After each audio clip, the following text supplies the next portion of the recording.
Okay, so welcome all of you for this wonderful Krishna Katha.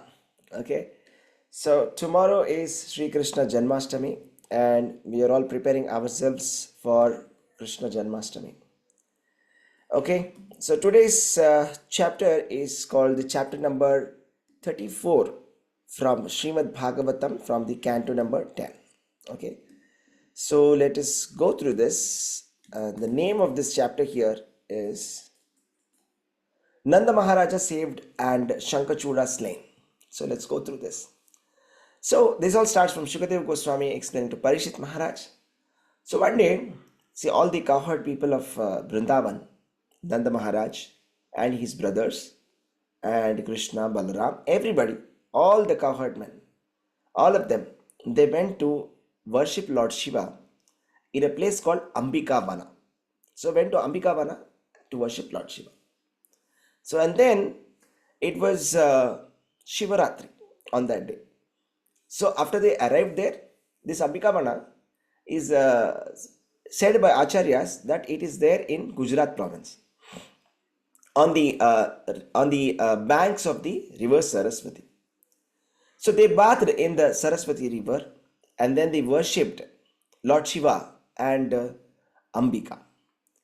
So afterwards, they gave a lot of charity to the Brahmanas there by giving them different kinds of cows with gold, clothing, and various cooked grains mixed with honey.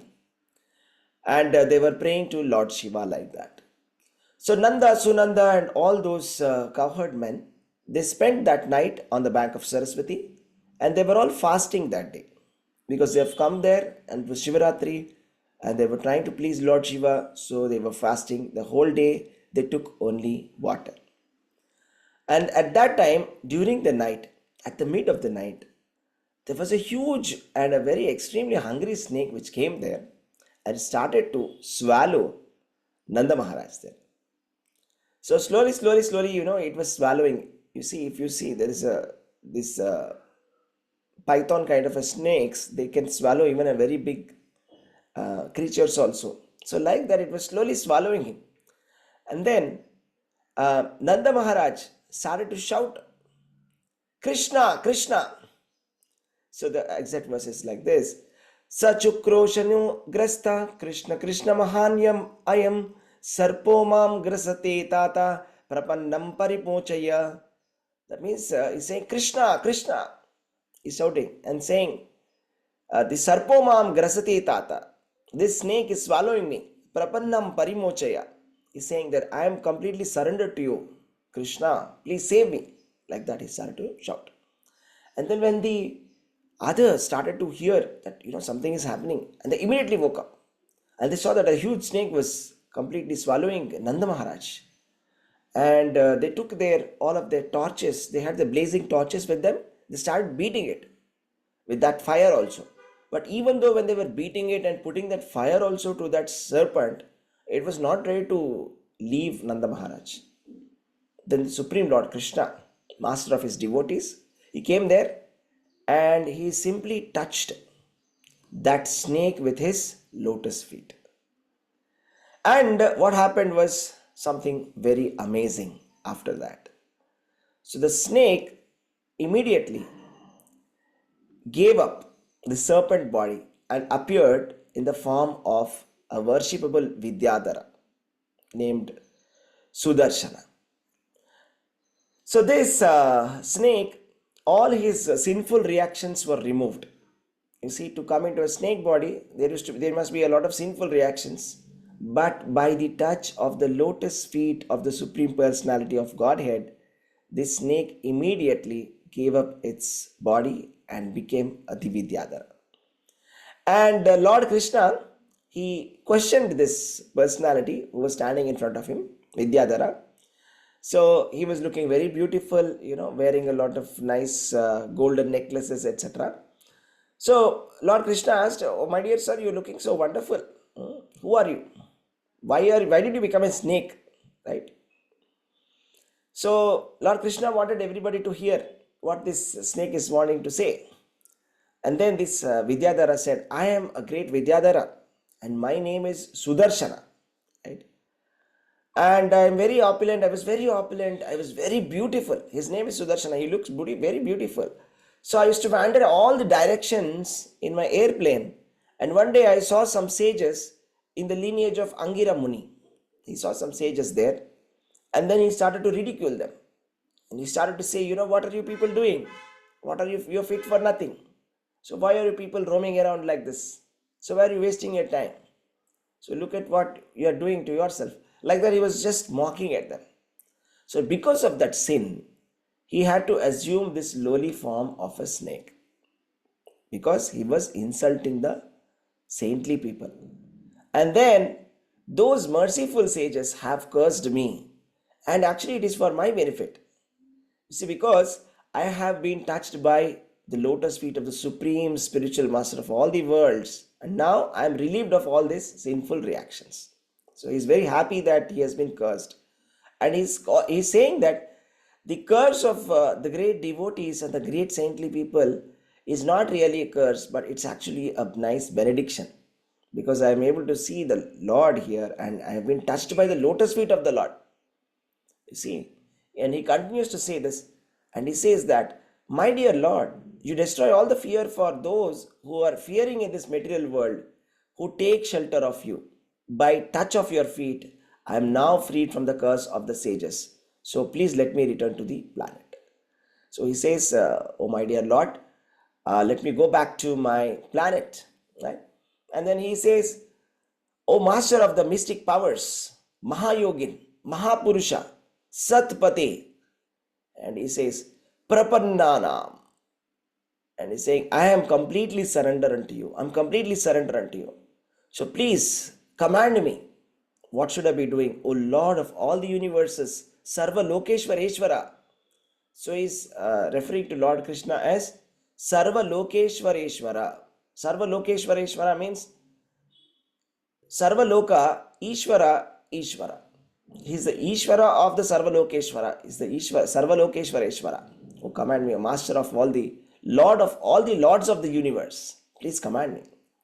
And then he said, actually I was immediately freed because of this. These Brahmanas had given me this punishment to become a snake. And let me tell you something. Anybody who chants your name, they get purified. By hearing this chanting of your holy names, one gets purified. So what can I tell? What is the benefit of being touched by your lotus feet? And I have been touched by your lotus feet. And then he said all these beautiful prayers and said, now my dear Lord, if you give me permission, then I will leave back to my planet. Right? And then he took permission from Lord Krishna. He bowed down to Lord Krishna, paid obeisances to him, circumambulated him, and went back to the heavenly planet. So this is one of the pastimes that is mentioned here, how Nanda Maharaj was saved and how this Vidhydhara, Sudarshana, was delivered. So now, all these people of the inhabitants of cowherd, this Vrindavana, they saw how powerful Krishna is, right? How Krishna is so powerful, right? And then they continued for the purpose which they had come to Ambikavana. They worshipped Lord Shiva and they came back to Vraja. And on the way, when they were coming back, they were describing Lord Krishna's pastimes. Oh, such a great Lord Krishna is, like that, right? So that is one pastime. So let us go to the other pastime. So this is the chapter number 34. Okay. So in this chapter, there is another pastime which is called as the chastisement of Sankhacuda, the demon called Sankhacuda. Let's see that. So one day what happened was, Krishna and Balaram, right? They were playing in the forest, and let us see that. Wait a minute. Yeah.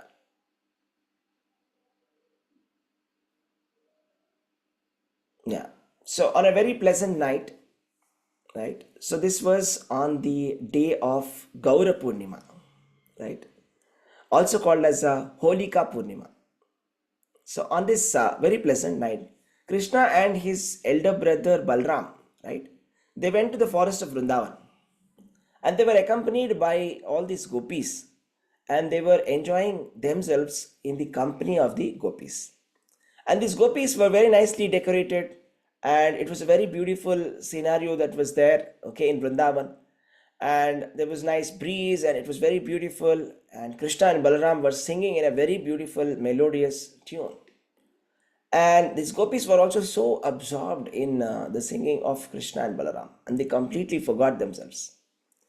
So when this was going on like this, when Krishna and Balaram were with the gopis, they were so absorbed. Okay, so at that time, one associate of Kuvera, a demoniac associate of Kuvera, called Shankachuda, he appeared there, and then he was very puffed up, right? So and then he thought, who is this Krishna? Who is this Balaram? How can these two ordinary cowherd men be with so many beautiful girls? Huh? So generally, this Shankachuda is like so rich, and I'm so great, I'm so powerful. So these women should be with me. What are these two cowherd boys doing here? So he thought, okay, let me just drive away these girls. So he thought, I will kidnap all these gopis. So he began leading these girls away to the north. Okay, he was trying to drive away them towards the north. And then they started shouting. All these gopis, they started shouting loudly. They started shouting, Krishna, Rama, Krishna, Rama. They were shouting like that. They were calling out Krishna and Balaram. So Krishna Balaram saw that, and they immediately started to follow. And he was shouting, and then Krishna Balaram were trying to assure, do not be afraid, we're coming. Okay? We're going to get this person. We're going to get this demon. Don't worry. And then they very quickly caught that Shankachuda. And Shankachuda understood that, these people are very powerful, and so let me run away from here. Right? So he started to run in fear. He ran away from them. But Krishna chased him and caught hold of him. And then he killed that demon called Shankachuda. He killed that demon Shankachuda. And there was a nice money on his head. Okay, there was a nice, a jewel on his head.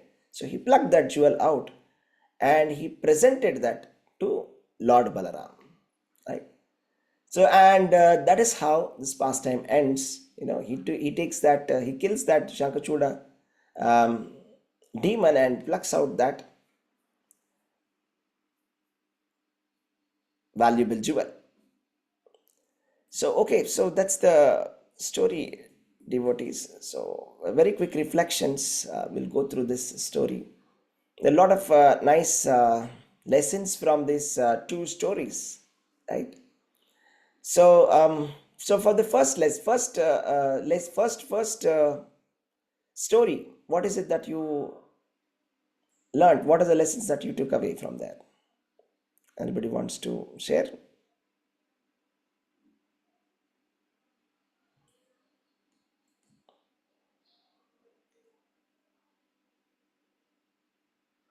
Hare Krishna.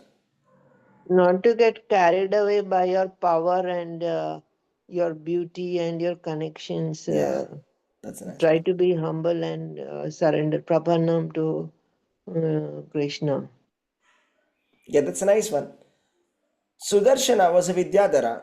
He was worshipped even by the demigods. He was very beautiful, he was very opulent, right? And then he became very puffed up. And when he became puffed up, what did he do?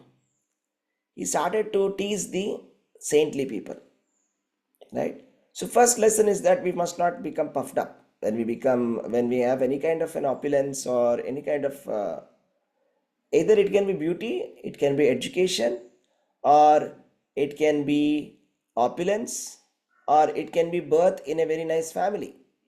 So any of this should not cause pride in us, right? um, we should be always humble, correct? Especially in front of the saintly people, right? Saintly people, this is a very important lesson. So saintly people should always respect them, right? We should never disrespect them. And what is it that we learn? That the saintly people are becoming angry, and they're cursing. So are they bad people because they've cursed? Hare Krishna, Prabhu. Hare No, Krishna. like you take it that even when saintly people or your guru curses you, Narad Muni curses you, it's always for your benefit. Like you always come out with flying colors. You will always be benefited because it is that you will be somehow or the other touched by the lotus feet of the Lord. And another takeaway here is the Python, when you surrender to the Lord, when you call out to Krishna, he will always come to help you out. In any grave situation, he will be there to help you. So the surrender is must. You have to call out to Krishna. The demigods will not be able to help you. It is only the Supreme, and he is Ishvara of the Ishvara. So you learn the Krishna is the Supreme. Yeah, very nice, Mataji. Very wonderfully summarized. Thank you very much. So, one of the points that Mataji said is that even if saintly people curse also, that is for our good only. Something good happens, even if saintly people curses. Just like, Narada, Mataji said, right? We have seen the pastime of Nalakubera and Manigriva being cursed, right? When they became very intoxicated and they were bathing naked with some girls in the Mandakini river, they were cursed by Narada to become two trees, Yamala and Arjuna, and they were delivered by Krishna. And they became very happy that, we are very happy that we became trees because we had become so puffed up. And Narada was very merciful that he saved us from going to the hell, and he also gave us your darshan. Because of Narada Muni's curse, we are able to see you. Similarly, here we see this Vidhydhara. He was cursed by Angira Muni descendants, and then because of their curse, he became a snake, no doubt. But then he could get the touch of the lotus feet of the Supreme Personality of Godhead. So what do you understand by this? What happens when when you get the touch of the lotus feet of the Supreme Personality of Godhead? Any lessons there? Is there any other occasion where lotus feet touched and something happened? Nriga. Yeah. Daman. Kalia Daman. Kalia got the. Okay. Kalia was he was so lucky, Kalia, right? So Kalia also expresses in his prayers to Lord Krishna that I don't know what kind of good things I've done. I'm actually a snake and I'm such a wicked person. I'm in such a lowly body. I don't know what kind of great austerities I have performed that you have danced on my head for so long. You touched your lotus feet on my head for such a long time. So I'm so lucky, right? I think the wives of the Kalia, they worship Krishna and say, what did this snake do? You're so merciful, Lord. You have put your lotus feet on his head for such a long time, right? Others, Nriga. We saw the story of Nriga, right? So where Nriga was a lizard, and then it got the touch of the lotus feet of the Lord, and then it immediately he became to the king who he was previously, right? And who else in the other incarnations? It's a famous story where Lord touches his lotus feet. Ahalya, Rama. Yeah. In the incarnation of Lord Ramchandra, Lord touches with his feet Ahalya, who was cursed to become a stone, right? But when he touched that stone, what happened? She came back to became her. enlivened and came back Yeah, to she her came back normal. to her original position. So, what do we understand from that? That when there is a touch of the lotus feet of the Lord, there's something that's happening. What's that happening? So that is purification. So such a purification is happening that even somebody who is cursed, who has become a snake, or somebody who is being cursed to become a stone, is able to turn back to normal. Even somebody who's become a lizard is able to come back to the normal position. So you can see the lotus feet of the Supreme Personality of Godhead are our shelter because they are the purest of the pure. So we should always be meditating upon that lotus feet of the Supreme Personality of Godhead, right?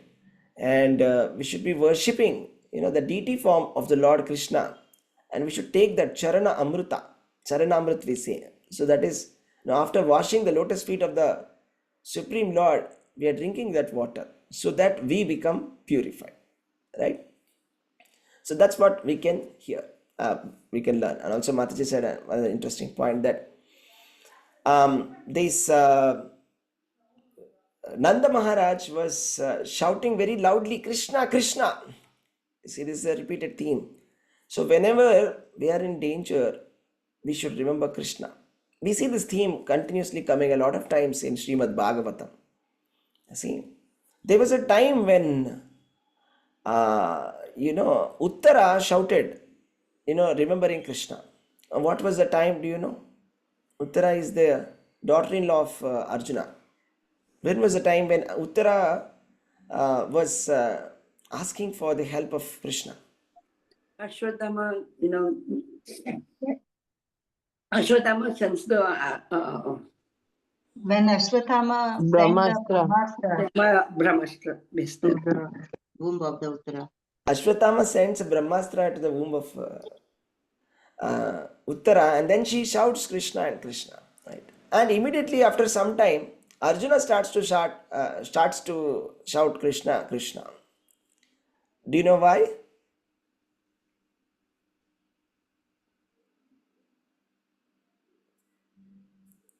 In the same pastime.